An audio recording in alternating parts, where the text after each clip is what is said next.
Hello बच्चों, चलिए प्रश्न को देखते हैं। कह रहा है कि वृत्तखंड एक चाप तथा डैश के बीच का भाग होता है।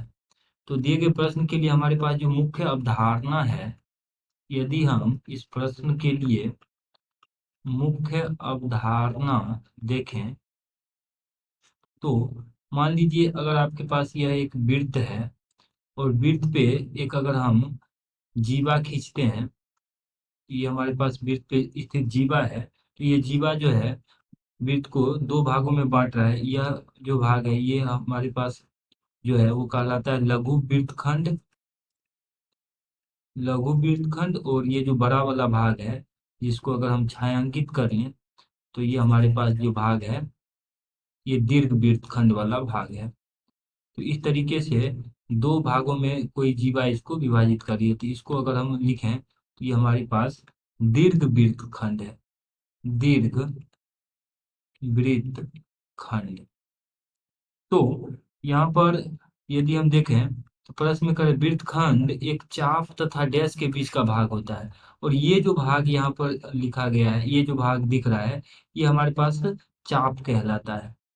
तो लघु चाप और दीर्घ चाप, तो ये आपके पास जो क्षेत्र है वह वृत्त का चाप है।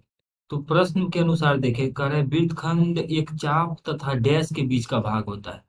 तो वृत्तखंड जो है एक चाप तथा, तो यहाँ ये जो वृत्तखंड हमारे पास दिख रहा है, तो इसको अगर हम इस तरीके से मतलब अलग से छायांकित कर लें तो ये जो वृत्तखंड है, ये जो चाप है, इस चाप और जीवा, यहाँ पर जो लिखा गया है, यह जीवा है। चाप और जीवा के बीच का जो भाग है वही तो वृत्तखंड है। तो हम कह सकते हैं कि वृत्तखंड वृत्तखंड एक चाप तथा वृत्तखंड एक चाप तथा जीवा के जीवा के बीच का, वृत्तखंड एक चाप तथा जीवा के बीच का भाग